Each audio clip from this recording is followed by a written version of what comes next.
Whenever I watch a film directed by Steven Spielberg, a few things in particular stick out. He's known for his immaculate blocking of characters in action, the incredible CGI and practical effects work, and the infamous push-in shot during an important character moment. But within those layers is an underlying theme that can be found both visually and subconsciously. That is Spielberg's skill of connecting characters within the film to each other, as well as connecting them to us, the audience. Spielberg's adaptation of Empire of the Sun centers around a British boy named Jim Graham, who's played by Christian Bale. During the beginning of the film, Jim's family lives a luxury life in Shanghai, China, during the final days before the World War II breakout. He starts off as an immature boy who dreams of flying and has a love for airplanes. This leads him to find a group of Japanese soldiers waiting for orders to invade the city. In the following days, they do. Jim is then separated from his parents in a giant mob of frightened citizens. He eventually meets up with two Americans named Frank and Basie, and they get taken to a prisoner of war camp where the majority of the film takes place.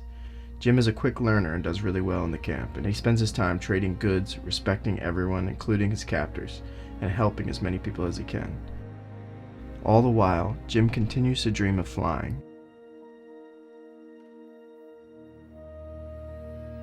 After the Americans free them from the camp, Jim travels a bit and eventually experiences the atomic bomb, then finally finds his parents in an anticlimactic scene where he can barely recognize their face.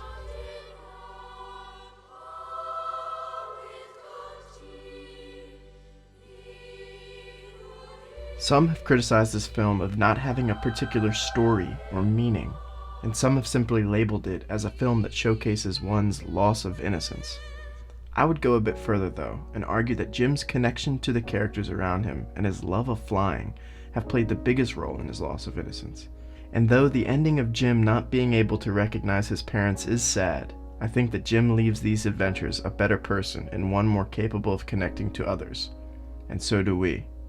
Before I go into detail about how Spielberg goes about connecting Jim with the other characters, I'll start with the basic formula of constructing a film, and I'll let the master, Alfred Hitchcock, explain one of the simple rules to putting film together. And how it can be changed to create a different idea. Now we have a close-up. Let me show what he sees. Let's assume he saw a woman holding a baby in her arms. Now we cut back to his reaction to what he sees. And he smiles. Now what is he as a character? He's a kindly man. He's sympathetic. Now, let's take the middle piece of film away, the woman with the child, but leave his two pieces of film as they were. Now we'll put in a piece of film of a girl in a bikini. He looks, girl in a bikini, he smiles. What is he now? The dirty old man. He's no longer the benign gentleman who loves babies. That's the difference. That's what film can do for you. The idea that Hitchcock presents here has two major effects on the film: how the characters connect with each other and how the audience connect with them. One of the major character connections in this film is between Jim and the American, Basie, who is a spy played by John Malkovich. Jim looks up to Basie, maybe because at the moment Jim lacks a father figure.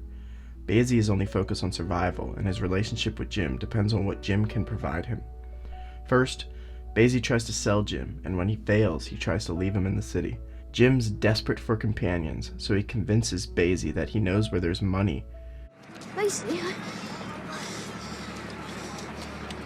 first I can show you some rich pickings. Hundreds of houses left empty. Is that right? I can show you some of the houses I lived in before Frank found me.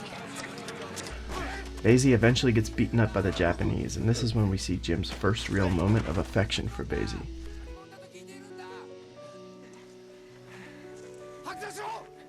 Basie. Basie.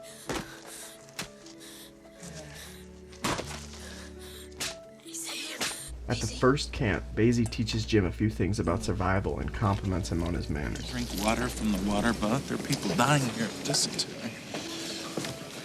We can drink boiled water. Boiled water? Many thanks, Basie. You're welcome, Jim. You've got nice manners. I appreciate that. Tim, now it's chow time. Come on, you gotta get in line. Keep the ball in play, light on your toes, first in line. They eventually make it to the outdoor camp, and Basie again bases his relationship on what Jim can provide him. So Jim risks his life and dares to set up a trap outside of the camp to catch food. He is only not noticed because of Spielberg's camera move. Jim succeeds, and Basie grants him a place to live in the Americans' dorm.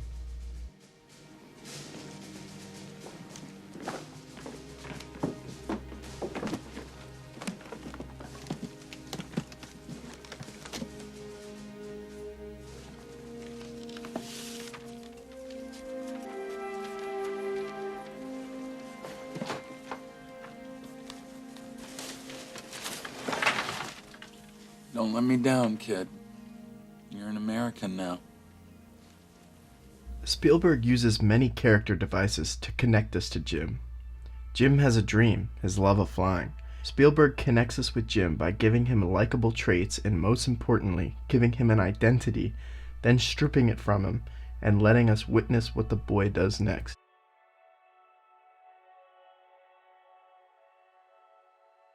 From the very beginning, Jim doesn't discriminate. He's an English boy living in Japanese-occupied China and makes a comment that he thinks Japan will win the war. He admires their Air Force, even saying he'd like to join it. The Japanese will win. They've got better planes than the Chinese and braver pilots. I was thinking of joining the Japanese Air Force, actually. At the camp, he helps, respects, and interacts with whoever, most notably a boy in the Japanese Air Force.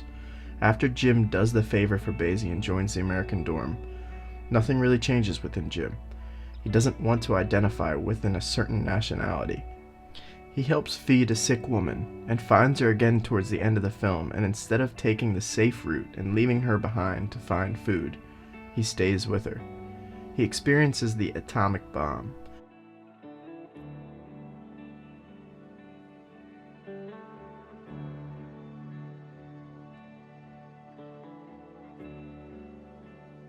Then he encounters the Japanese boy from the Air Force.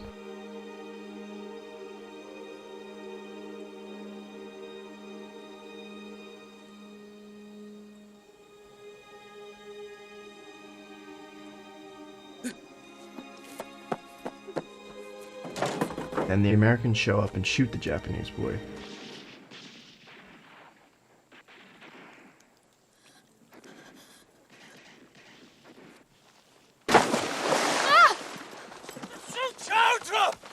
He was my friend!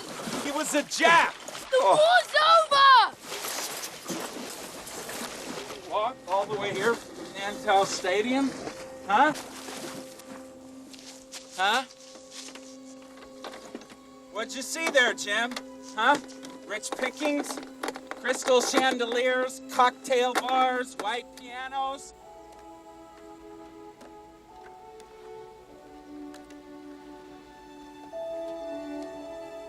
Learned a new word today.